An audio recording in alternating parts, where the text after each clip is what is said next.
욥은 말합니다. 악인이 이 세상에서 죽을 때까지 형통할 수도 있다고 말을 하고 있습니다.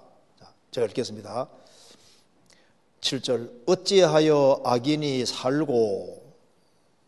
잘 살고 그 말입니다. 잘 살고 수를 누리고 장소하고 세력이 강하냐. 씨가 그들의 앞에서 그들과 함께 굳게 서고 자손이 그들의 목전에서 그러하구나. 그 집이 평안하여 두려움이 없고 하나님의 매가 그 위에 임하지 아니하며 그 수소는 영락없이 새끼를 베게 하고 그 암소는 새끼를 낳고 낙태하지 않는구나. 그들은 아이들을 내어보내며 양떼 같고 참 자식들을 많이 낳았다는 겁니다.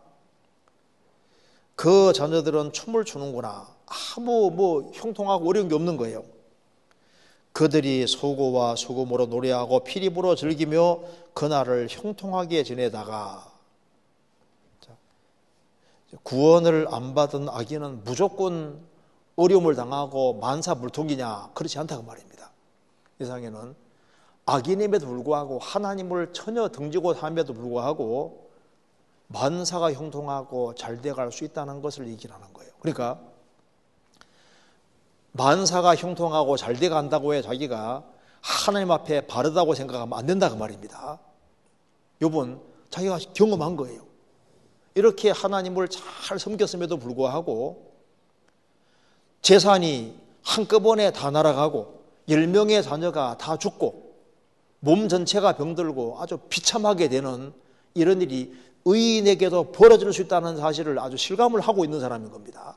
즉 죄를 짓고 살아가는 사람이라 해서 무조건 어려움만 당하는 게 아니라 하나님을 등지고 살아도 죽을 때까지 기운이 충실하고 잘 되는 일이 있다 그 말입니다. 반대로 의인임에도 불구하고 하나님을 잘 섬김에도 불구하고 그냥 가장 비참한 상태에 떨어져서 욥처럼 10명의 자녀가 죽는 이런 끔찍한 일이지 않습니까? 일생 동안 수고한 수고가 한꺼번에 다 날아가고 몸 전체가 병이 드는 아주 비참한 상태, 하나님을 잘 섬기는 사람에게 이런 엄청난 일이 벌어질 수 있느냐? 욥은 재앙이 벌어질 수 있다고 얘기를 하는 거예요. 그러니까 만사가 형통하면은 하나님께 축복을 받았고 경제적으로 아주 큰 어려움을 당하면은 그러면 그 사람은 꼭 신앙생활을 못해서 그러냐? 아니다 그 말입니다. 그렇게 기준을 육신적으로 형통하고 형통하지 않은 것으로 기준 잡으면 안 될 것을 욥이 지금 말하고 있는 거예요. 많은 사람들이 착각을 하고 있습니다. 요한계시록 2장 3장 보면은 서머나 교회 사람들 환난이 있고 궁핍이 있고 장차받을 환난이 있습니다. 그런데 주님께서 부유한 자라고 하잖아요. 서머나 교회 성도들은 신앙을 지키는 것 때문에 재산을 박탈당하고 그래서 이제 일자리를 빼앗기고 거리에 내앉고 신앙 때문에 아주 비참하게 된 겁니다. 그래서 환난이 있고 궁핍이 있고 신앙 때문에 때거리도 없어진 거예요. 그리고 장차받을 환난이 또 있습니다. 그래서 주님께서 부유한 자라고 했습니다. 라오디게아 교회 성도들은 나는 부자라 부유하여 부족한 것이 없다 그렇게 말했지만 예수님 뭐라 하셨습니까? 너의 가난한 것과 가련한 것과 눈먼 것과 벌거벗은 것을 알지 못하는도다. 육신적으로 부유했지만은 주님은 가난한 자라고 했습니다. 욥은 말합니다. 악인이 죄를 짓고 살아도 끝까지 죽을 때까지 기운이 충실하고 잘 될 수도 있고 하나님을 바르게 섬기고 잘 살아도 큰 재앙을 당하는 일이 가능하다 그 말입니다. 그걸 욥이 지금 여기 얘기를 하고 있는 거예요. 욥기 12장 찾겠습니다. 12장 6절 강도의 장막은 형통하고 하나님을 진독케 하는 자가 평안하니 하나님이 그 손에 후히 주심이니라. 남의 것을 뺏어먹는 강도인데 강도의 장막은 형통하고 잘 돼가고 하나님을 진독케 하는 자가 평안하니 하나님을 열받게 하는 사람이 평안한 거예요. 하나님이 그 손에 후히 주심이니라. 하나님이 후하게 주실 수 있습니다. 그래서 그리스도인이 어떤 어려움을 당할 때 아이고 안 됐네요, 잘 됐네요 그 말 함부로 하는 것도 안 맞을 수 있습니다. 그게 잘 됐는지 안 됐는지 어떻게 알아요? 그럼 육신적으로 잘 돼가면 잘 된 거고 어려움 당하면 안 된 겁니까? 그것도 착각인 겁니다. 그래서 우리 시대 그 번영신학 그것도 성경하고 안 맞습니다. 예수 믿으면은 육신적으로 잘 돼 갈 거다. 잘 되게 하는 경우도 있지만 주님 폭삭 망하게 할 수도 있습니다. 바울서도 신약 성경 14권 기록한 사람인데 그가 가지고 있는 것이 무엇이었습니까? 육신적으로는 망한 사람이잖아요. 그가 얼마나 많은 어려움을 당했습니까? 그 형통신학이 꼭 맞는 게 아닙니다. 성경 시편 73편입니다. 1절 하나님이 참으로 이스라엘 중 마음이 정결한 자에게 선을 행하시나 하나님은 하나님이시니까 선하신 분이니까 마음이 정결한 자에게 선을 행하시고 축복해 주신다 그 말입니다. 그건 절대 원칙인데 실제 눈에 보이는 현상은 반대 현상이 벌어집니다. 2절 나는 거의 실족할 뻔하였고 내 걸음이 미끄러질 뻔하였으니 이는 내가 악인의 형통함을 보고 오만한 자를 질시하였음이로다. 시편 기자도 악인의 형통함을 보고 악인이 잘 돼가는 거예요. 또 시편 기자는 계속적으로 어려움을 당하고 있습니다.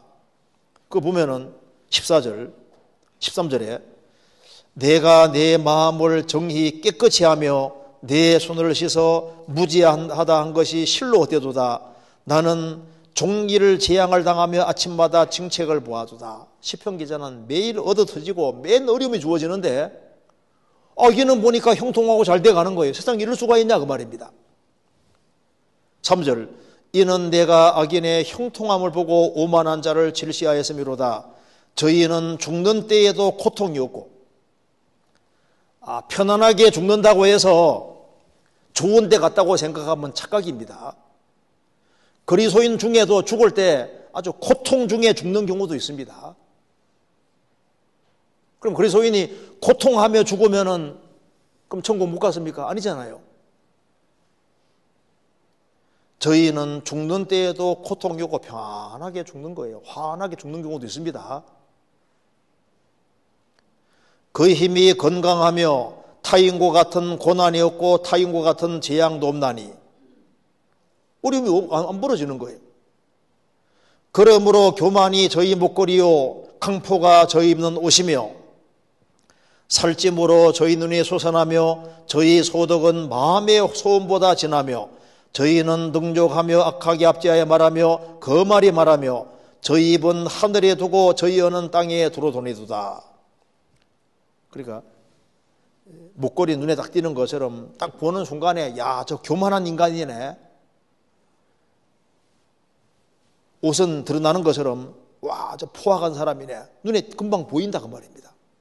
그리고 막 입은 하늘에 두고 저희 혀는 땅에 돌아다니도다. 막 하나님을 향해 함부로 욕하고 막 혀를 가지고 막 오만 말을 하고 막 악담을 하고 나쁜 말을 하는데도 불구하고 멀쩡한 거예요. 이런 일들이 벌어질 수 있습니다.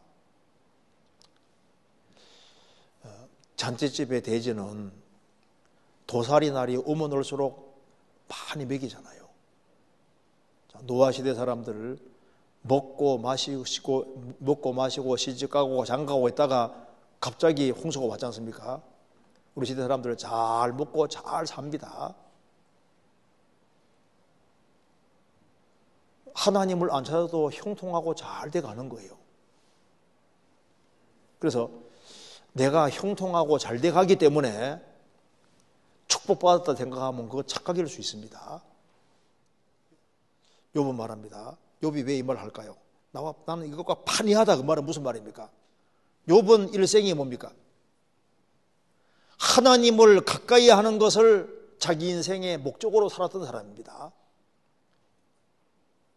우리를 떠나서서 반대가 뭡니까? 하나님을 가까이 하는 것이 삶의 원리가 되고 기초가 되는 사람은 복이 있는 거예요.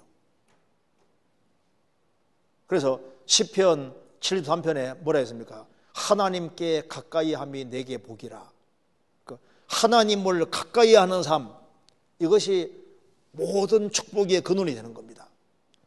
디모데전서 6장에 하나님은 복되심이라고 했습니다.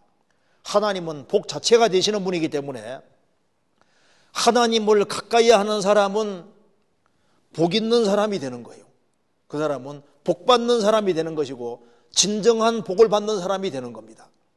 육신적으로 만사가 형통하고 하나님을 등지고 구원을 안 받은 상태로 만사가 형통하면 형통할수록 그거는 하나님과 점점 멀어지는 게 될 수 있습니다. 세상에서 망하더라도 하나님을 알고 그리스도 안에 들어와야만 축복인 거예요.